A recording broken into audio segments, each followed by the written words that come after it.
Sveiki, praėjus 2 savaitėms į jūsų namus grįžta laida S+ Info. Kaip jau darosi įprasta, dalinomės naujienomis iš elektroninių ryšių bendrovės S+ gyvenimo. Nuo šį kartą paslaugų linijos 1616 rubrika yra šiek tiek kitokia. Nuo įmonių pristatymo gausos ir kaitos gali apsisukti galva, tad priminame visas įmonės, kurios šiuo metu priklauso paslaugų linijai. Tikriausiai jau visi žinote, kad 1616 tai vienas nemokamas telefono numeris, o juo galima užsakyti įvairias paslaugas. Šiuo metu paskambinę trumpuoju numeriu galite užsakyti iš daugiau nei 10 skirtingų įmonių. Maisto į namus paslaugos siūlo Euro kebabai, Hop pica, Gedimino pica ir Euro pica. Paslaugas į namus siūlo GP Soft ir Šiaulių buitinių paslaugų centras. Aplinkos tvarkymu rūpinasi Švaros piramidė. Kiekvieną dieną jums patogiu metu transporto paslaugas siūlo Automagija ir VIP taksi. O nuomotis galima iš Šiaulių limuzinų, UAB Donauto, Saulininko ir mechanizmų nuomos. Tikriausiai pastebėjote ir tai, kad linija yra aktyvi, tad ir įmonių skaičius gali greit pasikeisti.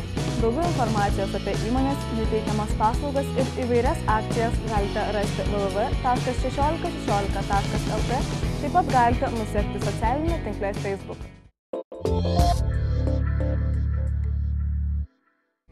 Šeimos dienos proga S+ visiems savo klientams dovanoja nemokamus bilietus į vaikų ir jaunimo teatro S+ ir Buncės klubo spektaklį Tinginėlių kaimas.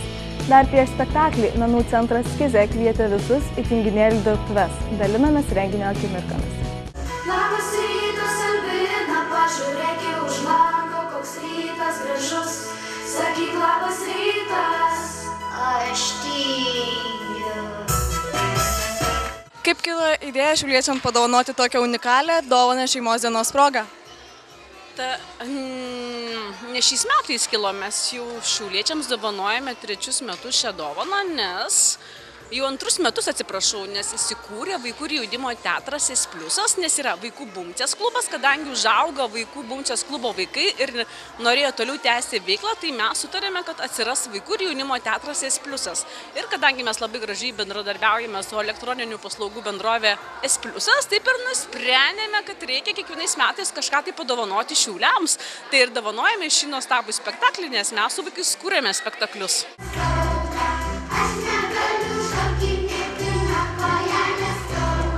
Papasakokite, ką čia sukūrėte?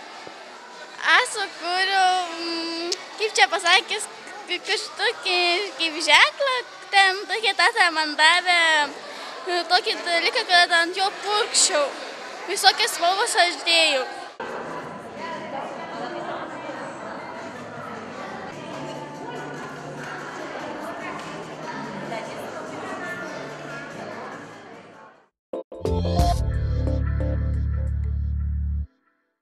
Akcija Verta vis dar vyksta.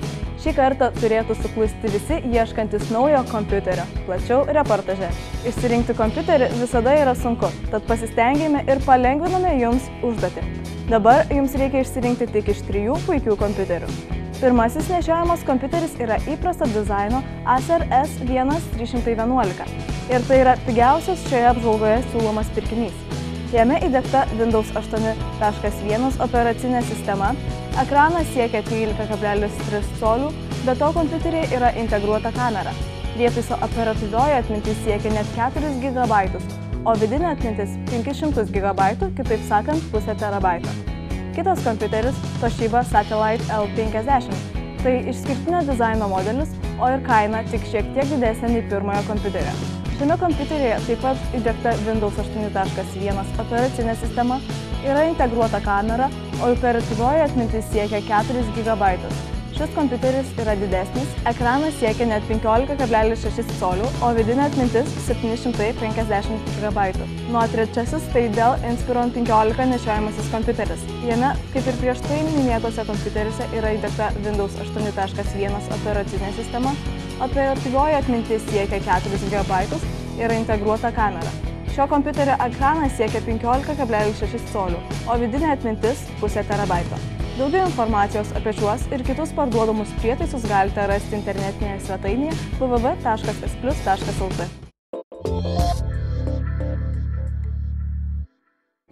S+ stengiasi kuo dažniau prisidėti prie įvairių renginių ir labdaringų akcijų. Neišimtis ir ši miesto centrinėme parke vykusi akcija Dovanok šypseną keturkojui. Pažiūrėkime. Ką įmonė S+ veikia šiame renginyje? Kadangi mūsų įmonė yra neabejinga Šiaulių miestui, tai šis labdaros renginys Padovanok šypseną keturkojui yra neišimtis. Šiandien mes kviečiame savo mažuosius piešti gyvūnėlius ir dalyvauti mūsų akcijoje ir laimėti be abejo S+ rinkinį. Taipogi šiame renginyje dalyvauja ir mūsų komandos vyrai, kurie dalyvauja estafetėje ir laimėjo 2 vietą. Papasakokite, kelintą kartą organizuojamas tokio pobūdžio labdaringas renginys? Labdaringas renginys yra organizuojamas 2 kartą. Pirmas renginys buvo su vaikų globos namų auklėtiniais ir buvo taipogi su sportu, aktyvinti juos, užimtumas, kad būtų socialinių įgūdžių ugdymas. O dabar šis yra truputėlį kitoks, tai yra, kad paremti Šiaulių gyvūnų globos gyvūnus ir tiesiog renkamos lėšos, kadangi finansavimas jisai nėra didelis ir tiems gyvūnams tikrai yra reikalinga mūsų pagalba, remiant juos finansiškai. Papasakokite, kodėl atėjote į šį renginį? Iš tikrųjų mes net nežinojom, čia atėjom šiaip. Turim gimtadienį krikštasnę, tai mes čia šią progą nusprendėm čia pasilaipioti ir praleisti laiką. Netikėtai, matom, kad čia yra šventė. O kaip manote, reikalingi tokie labdaringi renginiai miestui? Be abejo, labai reikalingi, tik tiek, kad truputėlį žmonės vangiai renkasi, nežinau kodėl. Tiesiog, atrodo, tų renginių tikrai Šiauliuose, vasaros metu kaip ir trūktų, būtent sporto renginių. Tai tikėkime, kad dar ateis daugiau žmonių, lauksime jų labai. O kaip manote, ar reikalingi miestui tokie labdaringi renginiai? Būtinai reikalingi. Turime mes visi rinktis bendruomeniai, aš tai manau, tai puikus dalykas. Kodėl atėjote į šį renginį? Nes visų pirma, gražią dieną, antras dalykas, gavom informacijos, kad šiandien vyks šis renginys Šiaulių parke. Džiugu, kad parks atsigavęs yra, kad kažkas jame vyksta ir nusprendėm sudalyvauti. O kaip manote, ar tokie labdaringi renginiai yra reikalingi?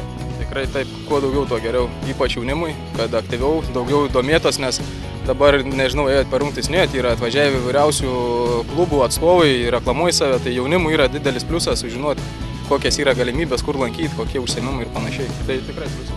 O kodėl reikia padėti gyvūnams? Žmonėm irgi reikia padėti, gyvūnai ne ką prastesni negu mes. Tai nežinau, kas turi širdį, tai tikrai manau, kas auginat gyvūnus, suprasi tą dalyką. Kodėl reikia padėti gyvūnams? Dėl to, kad tai, nežinau, žmogaus pareiga tai daryti. Tai tiesiog žmogiškumo pagrindas. Aš taip manau. Išsiaiškinti praeitos laidos viktorinos nugalėtoją mums padės kolegė Asta.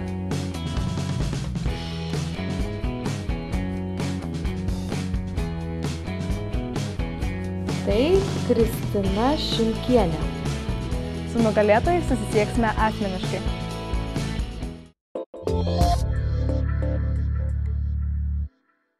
Nuo šios laidos viktorinos klausimas yra: kaip vadinasi vaikų ir jaunimo teatro S+ ir Bumcės klubo spektaklis?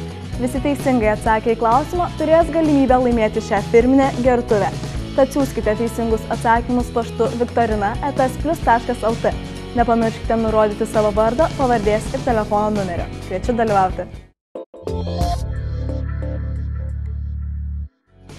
Ir vėl atėjo laikas atsisveikinti.